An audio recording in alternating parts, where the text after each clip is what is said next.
Hey, it's Ryan Dahl here with PraiseCharts Live, and I am so excited about this one. We got Travis Cottrell. Travis has been such a great friend to me, a super inspiration, especially as we're talking about like the whole world of leading worship, particularly with a choir and crafting a new vision for the choir. So Travis is immersed in the whole world. He is, as you know, he's a recording artist, but he's also a worship pastor who leads his own choir on a regular basis.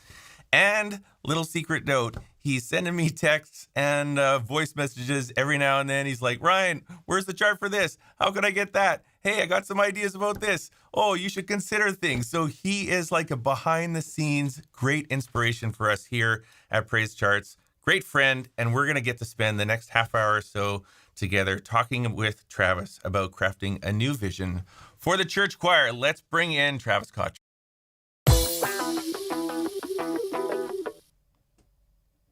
Travis, how are you doing? Ryan, I'm good. How are you? I've been looking forward to this day for a long time. I just thought this would be so easy, so natural to have one of our good old friendship conversations on YouTube. Why not, eh? That's right. And we're not on Voxer or anything. We're just talking here on the internet. On the internet, yeah. I just wanted to tell you, Travis, just in front of everyone, as I was saying before, how much of a great inspiration you've been to me. I've so enjoyed our conversations. We've had lots of them. We use this little app that's kind of like voice texting. So we'll send like little voice messages back and forth to each other. And whenever I get one from Travis, I don't care if it's 5 minutes or 12. I don't know if you've gone beyond 15 yet, but it's way better than any podcast I could ever listen to. So I love it. That's awesome. Well, I love talking about worship. I love talking about choirs, and listen, it just hits me right in the middle. It does. I love conversations with you. Yeah. Well, thanks. Well, let's just continue a conversation now. We'll just let people listen in. Lots of people are going to come and tune in afterwards. So if you're here live with us or listening later on, I hope that you will be super inspired by this. So we got lots of places to go, but the first place I wanted to do was just looking at Praise Charts even right now. There you go, Travis. You're like sitting right on top because this is the home page of our site. And the very first song is you. I don't know. Like, did you pay to get in that spot? Or, did you bribe someone? How do you do that? No, that's not a spot I'm used to right there. I like that. It's beautiful. Well, this kind of represents some creative work that you were doing towards the end of last year, working with Brentwood Benson and Mason Brown. Maybe we could just talk about some of your relationship with him, because Mason is definitely a guy that we now have in common. So that's kind of cool. Right. Yeah, that was a thing that we did for Easter. And Mason, we've worked together for years in our time at Brentwood Benson. And he is a true gift to me. He's a gift to church music. All the projects that he had his hand in, I was a part of, it was always not only a lot of fun, but there was just great care given to what we were creating as a resource. And so, I love working with Mason. Yeah. Well, this is what happened. Just a little throwback for you and me is we were together in Nashville. You remember when Charity Gale came on the stage and led a couple of songs where she led, and I was playing some piano for that. And then I got to kind of experience firsthand just the inside feel of, Travis leading worship with your team. It was such an incredible, inspiring night. We had the Christchurch choir singing behind, and I remember sitting in the front pew there and going, I just want to make this happen for more people. How can we just make more music like this, more experiences like this? And so then the next day you sent me a Voxer and you're like, Ryan, you need to call Mason Brown. You need to have coffee with him. You need to meet that guy. And we did that. And seriously, you changed the trajectory of where we're going in Praise Charts from that little conversation. So that's I'm cool. So glad. Well, listen, I just, I love to see people in any part that I can play in it, helping people find where, God has a lane for them. And So I knew that Mason was looking for what is next? What is the next step? And so that was a no-brainer. That was That's easy. All I had beautiful. to, yeah, I love that. Okay, so anyways, I'm in Nashville, finished the conference, met with Mason, didn't have any plans quite yet, but then you were on your way out to Dallas to, I think you were going to lead worship with Beth Moore, right? For Living Proof. Right. That's something that Yeah. you were doing regularly. Houston. And Yep. I jotted out to the airport. I was like, if Travis is there, I'm going to go just meet there, sit with him. I had no plans. I just wanted to sit beside you and just chat a little bit. And so we struck up some more conversation. That was great. And then you continued to, do a few more weeks with Beth. And so that's part of your ministry. Why don't you tell us a little about your ministry with Beth and then leading with your band. And then you have this other part where you're actually a regular old Joe worship pastor at a local church in Nashville. So what's that like? What are those two worlds? How do they contrast or compare? Yeah. So emphasis on old. Yeah, I got it. Okay. Well, I started with Beth in 1998. Yeah. And so we have been together in ministry for, coming on 25 years. And so started with her in 98. I signed I started doing choir projects for Brentwood Benson the following year in 1999, and had done just several projects a year with them every year up until last year or this year when they started making some transitions to other things. But 98 with Beth, 2003, I started making records with Integrity.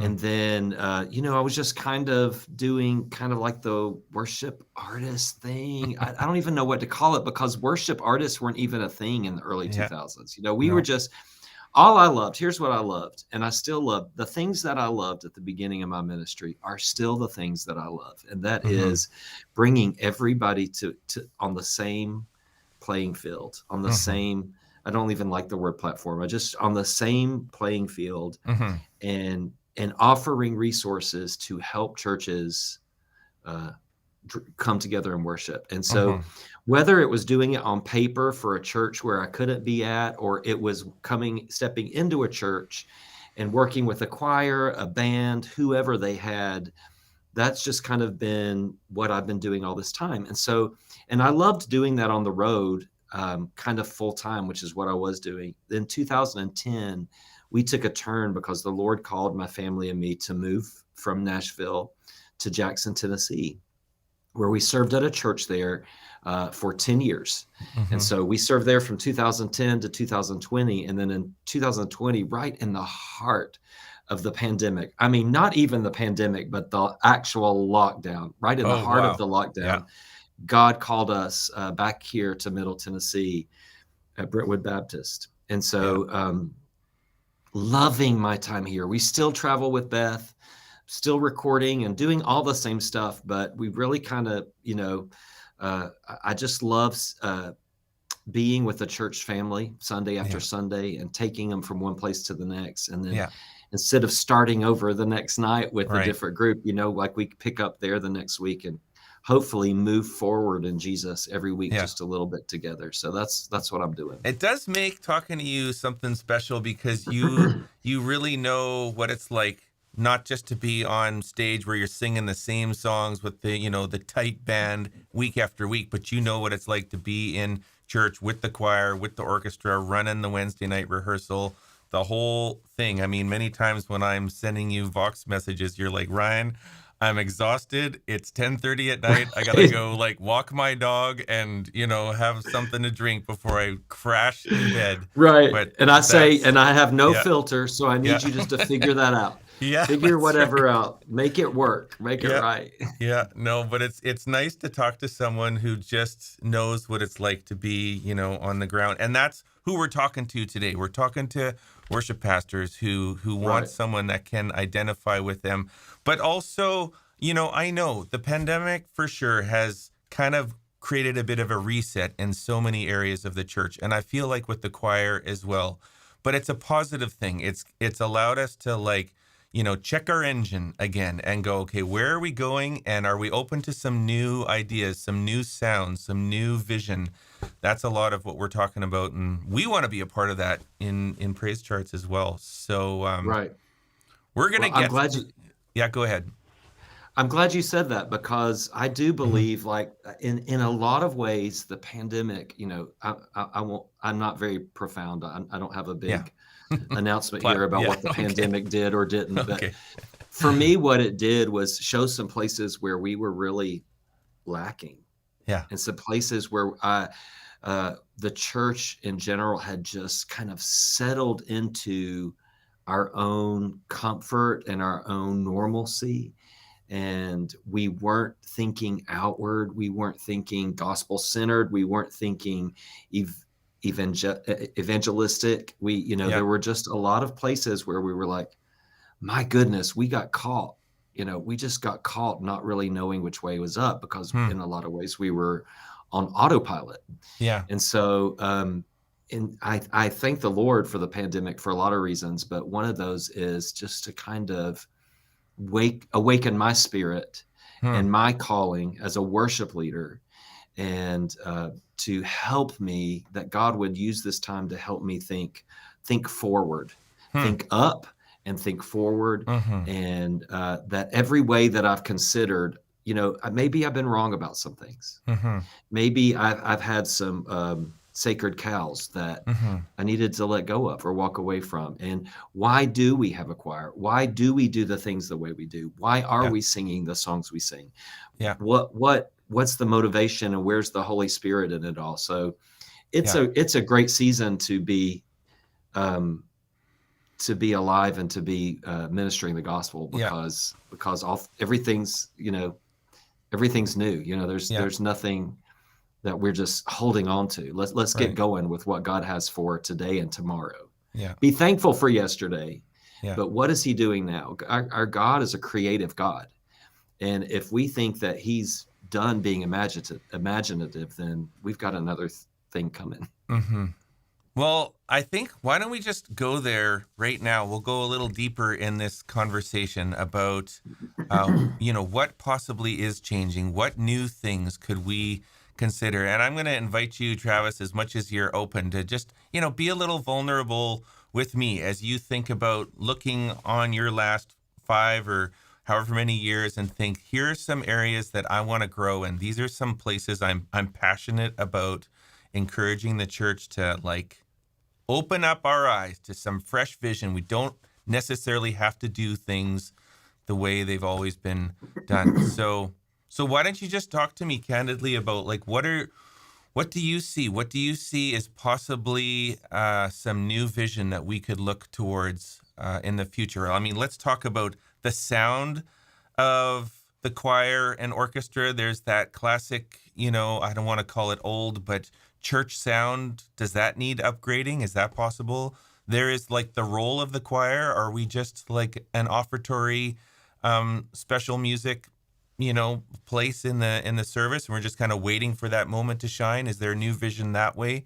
Maybe there's some other categories where we can just talk about what are some actual new things that we need to be challenged to contemplate, and even that you're considering shifting in your own role as a worship pastor. So let's go there. Yeah, what do you think? That's good stuff, Ryan. I think the answer for that, you can generally speaking, the answer is going to be different for every worship leader. Yeah. But there in that very statement, there is the assumption that every worship leader has put it all on the table. And that's part of what God requires of us, I think, that we have to be willing to hear what are the givens and what can be on the table. So for me, the given, here are my givens. I have, I am called to lead this people in worship, this community right here, right? And I am given the musicians that I'm given. And I'm given the culture that I'm given, and so I have all that. So, and understanding what I've been given now, how do we grow from here? Mm-hmm. Like as a leader, I don't want to look at the congregation that I'm given or the people group that I'm given, walk 10 feet ahead of them and turn around and go, we're over here. Yeah. Come Right. over here. I'm Yeah. over here, because you lose people on the way. Mm-hmm. But if you want to move forward, whether it's in musical sound or deeper theology or just how they're thinking innovatively about our creative God, you have to walk with them to a new place. Hmm. I believe that's the best way. So if you're going to do that, then you have to speak their language. Hmm. So, for me, I come from a situation that is traditional is too limiting of a word, because I love the tapestry of Brentwood Baptist music. And I think they do a lot of things well. Yeah. But if we're going to grow together, I have to immerse myself in everything that they know and Right. learn it and speak that language. Yeah. But then as you grow, I think you can't only speak the language of who your people are. I think you have to have that as part of what you're doing. And then the other part is, who do you want to reach? Yeah. So musically speaking, you got to stretch yourself out of just the normal, this is who we've always been. Mm-hmm. But if we want to, so if I'm going to move to India, if I'm going to move to China as a missionary, then I'm going to have to learn to speak the language. Yeah. And so if I'm going to reach a people group, a younger demographic, a lost demographic, a postmodern demographic, whatever it may be, I've got to speak a language that they understand. Mm-hmm. And so that means kind of like a little bit like an all things to all people kind of thing, which can sometimes make you dysfunctional and unhealthy, but you have to keep your eye on trying to just kill yourself pleasing everybody. Right. But you have to have, I always try to have my eye on two people Right. groups, who our people are and who we're trying to reach. Yeah. Yeah. And at the same time, as best I can, keep that moving Yeah. forward like that. Yeah. And so that, especially in this pandemic and hopefully post-pandemic season, that's going to look like some newer songs. Because even in the past, it's amazing to me, Ryan, how fast church music changes. I mean, I remember when we first, in the early 2000s, when I was at Brentwood Benson and we were making these praise and worship musicals, these collections, and I was making them with David Moffat, an amazing songwriter, Susie Smith, an amazing songwriter. And we would do 2 or 3 a year. And we would get together and we'd go, well, this song is climbing on CCLI. For instance, I remember hearing How Great Is Our God for the first time, whatever year it was. Yeah. And we put it in a musical because we knew when the musical released in 9 months, it would be starting to climb and starting to get known in churches. 9 months, if not a year. Like we were putting things in musicals for the next year. And now a song releases and churches are doing it 9 minutes, 9 minutes. So, and that's not to say that you have to do every new song that comes out. I don't introduce a lot of new stuff. It was funny. You were playing something for me a day or two ago, and I was like, what song is this? And you were like, only the biggest song that, in the past, whatever. It's like, oh, well, I've never heard it. But so, but you have to just kind of keep your people moving forward. And that's one of the things that I learned in the pandemic. I kind of just settled in, and everything was nice and growing and comfortable, but I don't know that I was leaning forward to a people that I wanted to reach like I should have been. And so, and then when you take that has no bearing. That has no bearing on whether or not there's a choir. That's a whole different discussion, which we could talk. I bet we're going to talk about. In a minute. Yeah, that's what we're here for. But just in terms of choosing music and just a general approach to the sound of worship, for me, I'm trying to keep those two people groups in mind at all times, and I don't want to leave either one of them in the dust. Yeah. I think it's really good for people just listening to you and recognizing, like, Like you were saying to this either in the beginning of our interview or even before we came live, that your regular life doesn't look like Travis Cottrell band at the Beth Moore conference. That's not your... And sometimes, No. when I sit in that and I'm thinking, I want this every Sunday, but even Travis Right. doesn't I have want that. that. Even Travis wants that on a Sunday morning. But and just recognizing, yeah, Travis is on staff right now in a church. They're not the most cutting edge church, but they're a very faithful church planted in the in the city that they're in Brentwood, and they really have a great mission. And I've been there many times, so I know the church. It is quite a large place, but a tremendous ministry.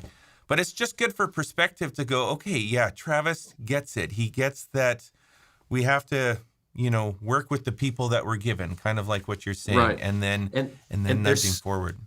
And there's so many levels, like every week, like those of us, who do this week in and week out, we have to think on so many different levels. So Sunday's always coming, and we have to look, who do I have? What instruments do I have this week? Oh, we have the orchestra. This church has the most unbelievable church orchestra you've ever heard. They Right. are Yep. stunning. Yep. And so I don't want to just put them in songs every week that don't Let them shine. Yeah. let them shine, right? Yeah. And Yeah. let them enjoy their own creativity as they Right. serve.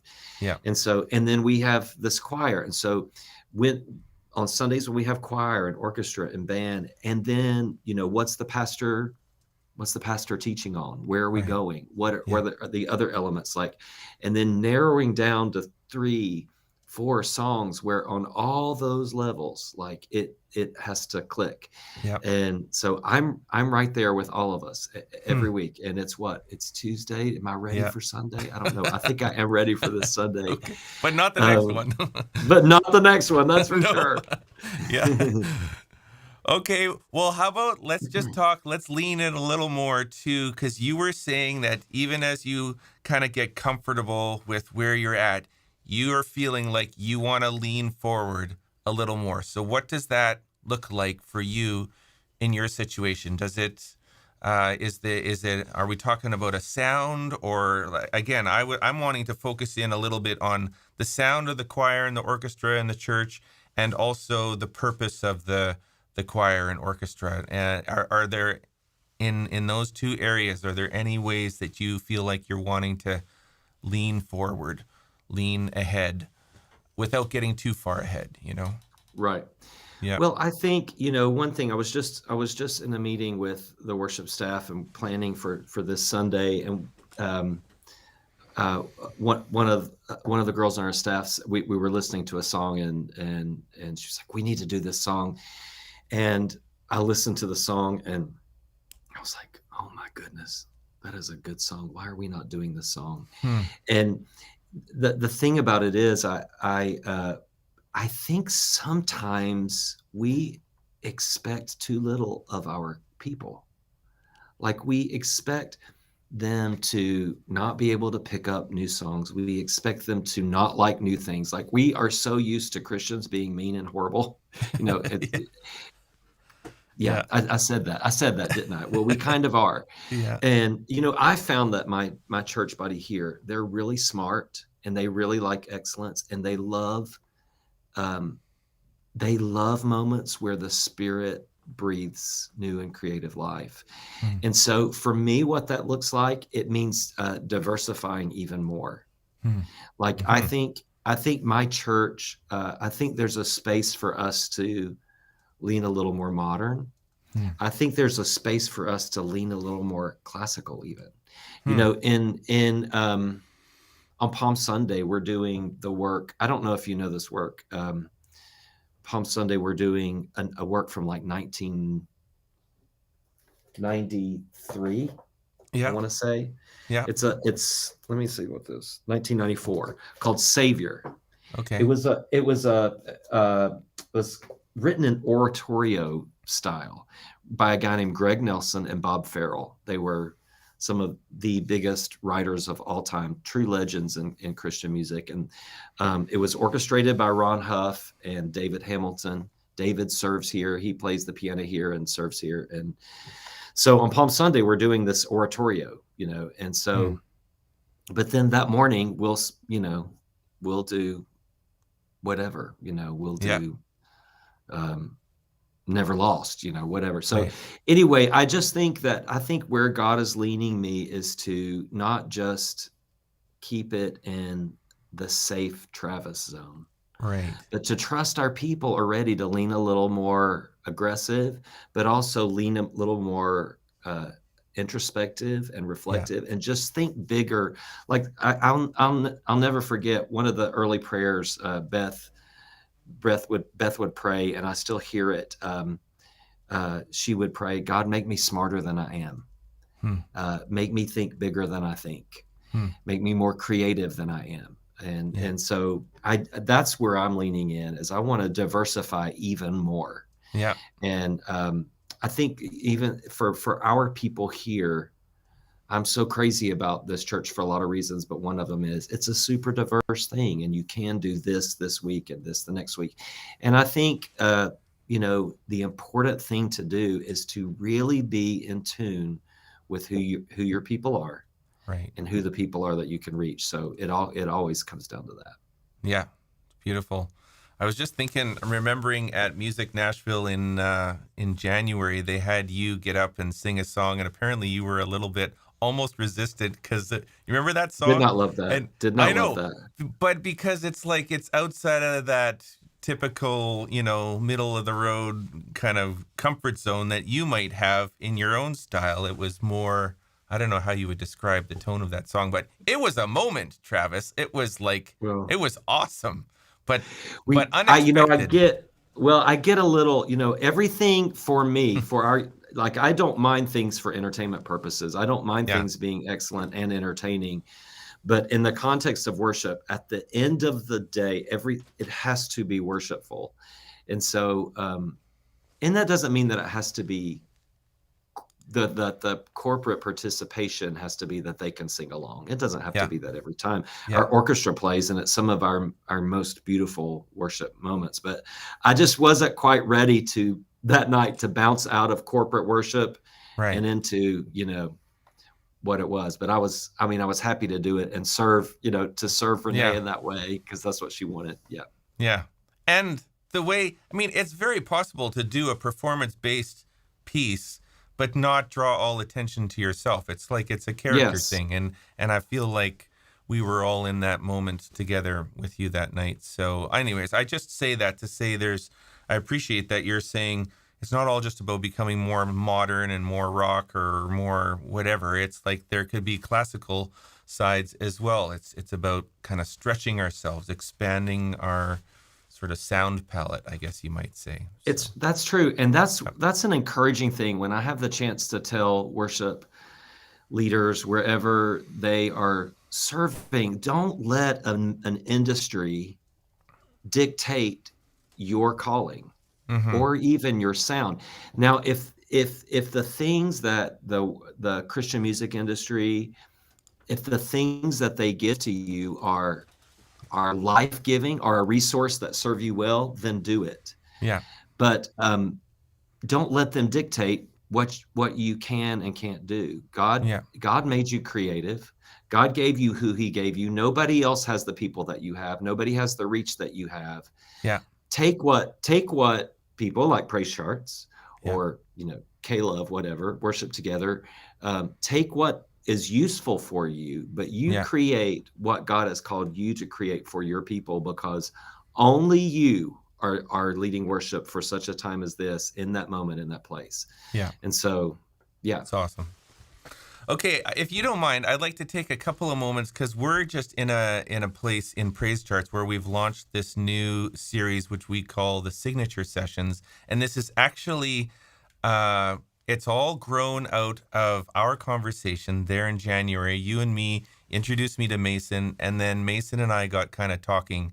And then since then, Mason and I probably have shared about 24 hours worth of Voxes back and forth. You and me, maybe 2 hours if you add them all up. Right. But Mason and I have become almost best friends. It's like I bet we're it's the more only than that ones. between you two. I bet it's more than 24 hours. Yeah. And the beautiful thing is it could be at 4 or 5 in the morning. And I know he's up because he's an early riser and he's excited about the day and just loves to get in. And I've had a couple moments with Mason where he has said, I am just like so loving this right now. He's like, I just get to wake up and do exactly the thing that I want to do, with my time. And he loves to produce and arrange.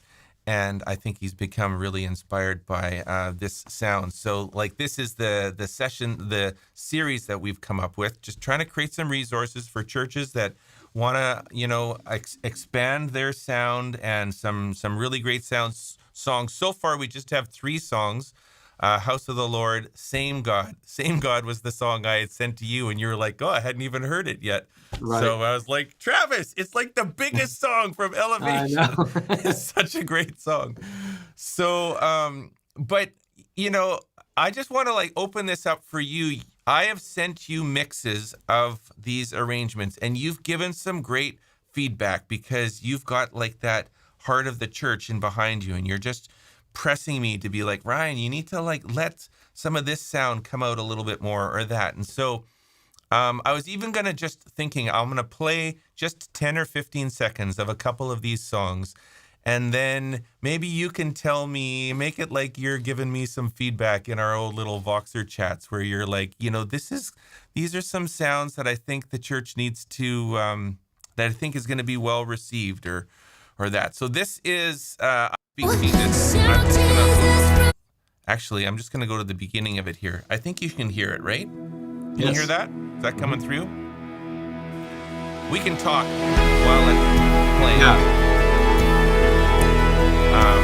But Travis wanted to open this song really big rather than small.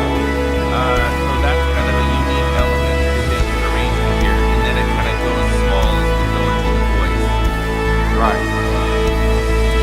And one thing I wanted to say, just a second, I'm going to bring the volume down a bit here.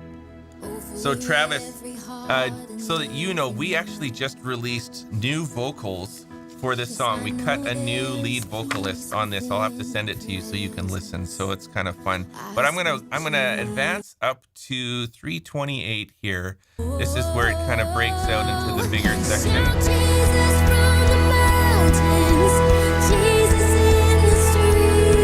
I love the soaring French horn, that kind of symphonic sound. Unfortunately, we don't have the choir in this right now. I think this is probably my church's favorite song right now. Sorry, I'm going to bring it down. So say it again. I said, I think this is probably my church's favorite song right now. I mean, is it? Oh, the Lord is using this church, this song in the church in great ways. The thing about it is, what I love about this, what y'all are doing with this line resonates with me and my whole life and my whole calling. I love to make records that sound good. I like recording. I like all of that. But at the end of the day, I'm a resource maker. Yeah. I want to put something in somebody's hands that they can use. Yeah. And what I loved about this, and we've talked about this, you want, because you're not in the business of making records. You're in the business of giving resources to churches. Yeah, sheet music. But you want the recording, right? Yeah. But you want the recording to be inspiring. So exactly. And the thing about the resources that I create, Mason creates, that you create that are original, you want to be able to peel away or add to, because no two churches are alike. Right. And there's nothing that I want to be able to hear something where I know that's going to be a moment for my church. Yeah. And I can use that in my context. If I can add this and I can add this and add this, or maybe not have this, take this away. But it's important for a worship leader to be able to know that I don't have to sound exactly like that. No. I don't need all those exact things for that to work for me. Yeah. But even having said that, what I like about this is there are so many ways that you're offering Yeah, these resources that make it so user friendly. Like, you that's need right. this, okay, then click this. If you need this, click this. You need Yeah. this, click this. And so because like I said, it's just important for us to remember we don't have to sound like Elevation. We don't have to sound like Charity. We would love to sound like Charity, wouldn't we? But we don't have to. We are given who we're given. Yeah. And so to take a resource like that and have it fit into what we do, I love that. I love it. Yeah. Thank you for saying that, because it's definitely the heart behind what we're trying to do with this. And very practically and specifically, we're doing these arrangements, and then they're like, I Speak Jesus, for example. It's Charity sung it in the key of E, which is great for a pretty strong, wide breadth alto singer, but a tenor or a soprano isn't going to be able to do that. I know you lead the song in C, don't you? Which is a long ways away from the key of E, and then some others do it in G. So we've got the arrangement in E, G, and B flat. So those are three very different vocal ranges. I think there's 6 or 7 or 8 semitones between them all. Yes, So, you're triggering me, because okay, one of the things I'm trying, I'm very opinionated about keys. Okay. But it's really important for us to remember that the generations below us sing differently. And so picking keys that work for multi-generations, and I have thoughts about why they do. I'm not going to share them here. That'll be another podcast. Another I don't even episode. have time. Right. But so even doing, I cringed a little bit when you just told the whole world that we do I Speak Jesus in C, because I kind of break my own rules a little bit. I won't even go into why, but you just have to find what works. You have to find what works for your people, because everybody sings differently. It's true. I mean, I might be triggered as well. I have some strong opinions, and we might disagree. So, like, that would be okay. We should do a whole episode about this. Isn't that what we were talking about when we said we needed to do this? Because we were like going back and forth about what key something should be in. I don't know. Yeah. See, I'll just tell you my opinion, but then I'll just leave it out there for the world to know. My opinion is a worship leader needs to sing in the sweet spot of their voice, and then the congregation will just figure it out. But I mean, I would hate to be a worship leader, and I know I'm like this because I'm a tenor or I'm a baritone-ish. I find like I'm always stretching above my vocal range, and I want to sing. I want to lead in the sweet spot of my voice. I think that's why you sing I Speak Jesus in the key of C, because your voice just comes into its power, especially like when you get into that bridge, I don't know. There you go. That's my opinion. Well, here's another topic for another day, but that's one reason, we can thank Hillsong for the octave jump about a decade and a half ago, because I do like it because that brings energy. But when you sing something at a lower octave, it kind of establishes that, you can sing it here. And then if people jump up the octave, you still have 2 places for people to sing. We're getting into the nerd weeds. Yeah, there we go. Okay, we did this. Now, you barely know this song, but I just wanted to play a little bit of this. I love what Mason did with this arrangement. It makes me feel like, without even prompting, I'd love to see congregations just rise to their feet, because it feels like a king is about to enter the space. It's just got this kind of ominous synth, and then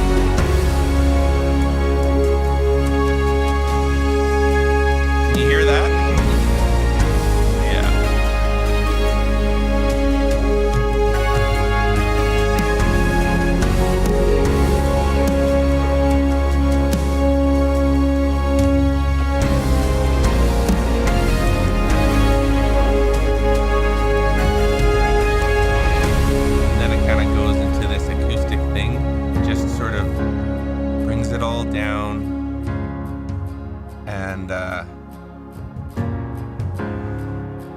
Kind of tells the story. It's a song of stories of God's faithfulness through all the generations. So that kind of represents a bit of this vibe that we're trying to bring with these arrangements, is to let the choir and the orchestra really soar, but it's all done for the purpose of ultimately bringing the congregation together and having that kind of corporate experience of worship. And again, like you're saying, the song was originally recorded in D flat, and we've made it available in B flat and G, which is quite different. For I know for me, if I was leading it, it would be in G, but it kind of loses that power that it has up in the D flat range. So there's options there, and also options that Mason and I were talking about this yesterday. Is probably, if you're listening, you don't have a 25 person orchestra. Maybe you just have 5 or 6, but you could take our multi-tracks and sort of just mold them into your live instruments and create a new sound for your church that maybe goes in places that you weren't used to before. Like Travis was talking about, stretching forward without going way too far in the distance. So anyways, Right. Any thoughts that you have there? Well, just not to sound like I'm beating the same drum, but what I love about it is that I'm listening to that going, my orchestra is going to destroy that. Like that's going to be such a gorgeous moment. Oh, really? Like, listening to that. Yes. But I'm also thinking you don't need an orchestra. Like that chart and that resource will work for whatever church. Like peel things away or add things to it, all still works. And that's how I try to build my music as well, because I don't expect every church to look the same. Yeah. So that's really good. I really like that you have brought that message here for us, is it truly isn't about us all having to sound the same. And that's really my heart in PraiseCharts too, is we will offer an arrangement, but I want you to still do the work to mold it to be who you are. It's in the key that you need. It's with the parts, the arrangement. Take away some, things, and then still create your own unique expression of a sound. And that's what even you got to do every Sunday, Travis. So, because we tend to sometimes feel like, this is what I kind of feel like, is in this multi-track, world that we live in. It's like you play the original track from the original album, and then all us churches end up just sounding like, recreations of the album. It's like almost like karaoke Sunday. And and the originality of the uniqueness of every church starts to get lost, because we're all caught up in wanting to sound just like the recordings. So that's a struggle, isn't it? Yeah. It is a struggle. And finding, like the choir, for an instance, I'm a choir guy. I was raised singing in church choirs and school choirs. I love it to my very depths. I believe, Bill Gaither said this to me once, that I believe that harmony is theological. Right. Like there is theology in harmony. And I agree with that. And do I want every church to have a choir, or think every church could? Yes. But do I think everyone should? No. But I think that mine should. Because they serve a purpose, and they do it with excellence, and they do it with heart, and they do it with just completely gospel-centric motivations. And so it's my job to help them figure out what that looks like and sounds like every Sunday. And I love it. And I challenge all the worship leaders out there, if you don't have a choir, it's okay, but is there a place for a choir in your tapestry that doesn't look like any choir you've ever seen? Is there something that God has called you to bring some voices together in harmony? Is there, maybe it's once a month or once a quarter, or maybe it's every Sunday, maybe it's just, is there something that you could grab hold to and that only your church could look and sound like that? Ask God for that and find out what that is. And you're gonna do something new and wonderful. Yeah, it's beautiful. I think we do get caught like, it's got to look like this. It's got to look like the industry always told me it should look. It's got to sound like this. It doesn't. It doesn't. No, and it's really good hearing from someone like you, because it's kind of like you're on the inside and the outside at the same time.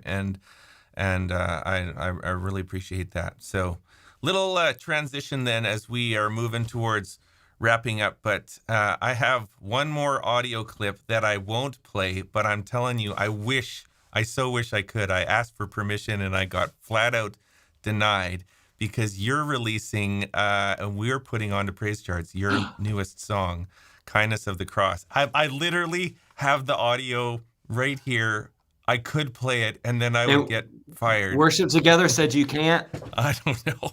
I feel rebellious. I want you to do it. No, don't. I know. No, my publishing manager said no. And even though I am the ultimate boss, I do listen to people. But I want you to know, I did just listen to it privately, and I was like, this sounds so amazing. And gosh. Travis, you're a little nervous because you're pushing boundaries yourself. I know you've said to me, I don't know how people are going to respond to this. I mean, I think they're going to love it. But tell me some of the feelings you have with this new sound that it's called Kindness of the Cross. I can just say that. Yes. And it's the first single from a new album. So let's And talk I haven't about even mentioned, I haven't told anybody that. I mean, the single releases this week, like in 3 days. And we're making piano vocal charts and chord charts. It's all going to be ready on Friday.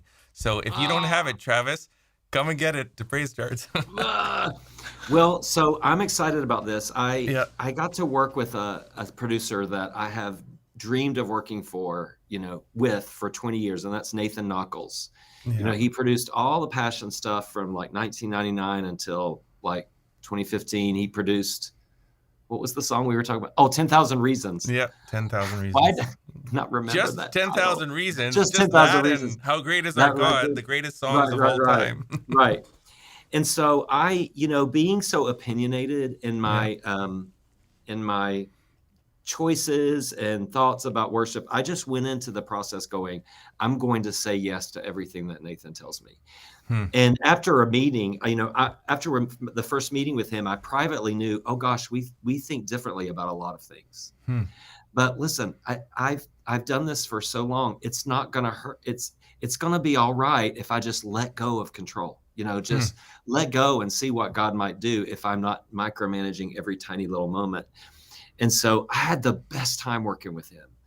And he loves worship so much, and he thinks like me in that we are just trying to create moments that help people go from here to here. And so that's what we did. It's a different sound for me. All 8 songs have choir. I brought in all the singers that people that see on the road with me, and some others, and some of our church people, and all the church worship leaders from all of our campuses, were invited to participate. And awesome. I really, really love it. I'm nervous, but I'm probably always kind of nervous before a project releases, but I'm excited. Totally. Well, watch for that. It's coming out Friday. I mean, you can stay up till midnight. Even sometimes it's 10 p.m. the night before, because then we think, well, it's midnight somewhere, so we could just roll it live. But I'm very excited about that, and I'm hoping that even that song will be able to make the full choral arrangement of it, and the orchestration and all of that. We'll get Mason on that, because he'll do a bang up job like you always know him to do. Oh yeah, absolutely. So that's going to be fun. Okay, Travis. Well, awesome. I think we have a few more episodes, in the future. We've already got some ideas, stuff that we maybe can battle out in front of everyone. So I love it. Let's debate keys of songs one of these days. Okay, sounds good. No, you brought a very great, candid perspective to this whole conversation about crafting a new vision for your choir, and just I hope you can hear from Travis and myself that we're both really about resourcing you, the church, not to just sound like the cookie cutter of anything, but we want to resource you to find your own sound, right? And right. So that's really in both of our hearts, and I hope you feel encouraged with that. We've got links to all the songs that we've talked about in the show notes from this episode, so you can just go down below and click on that. And can't wait for Friday. It's going to be great. Kindness of the Cross. Hey, thanks for having me today. I loved it. I could talk another hour. And I mean, I know we're not going to. No, we won't. I could. We will. There will be more episodes to come. Definitely feel so relaxed conversing. I just have to pretend I'm voxering you, except we're doing it in video, and it's an easy conversation. So good stuff. Ryan Dahl and Travis Cottrell. This is Praise Charts Live, and we'll see you next time.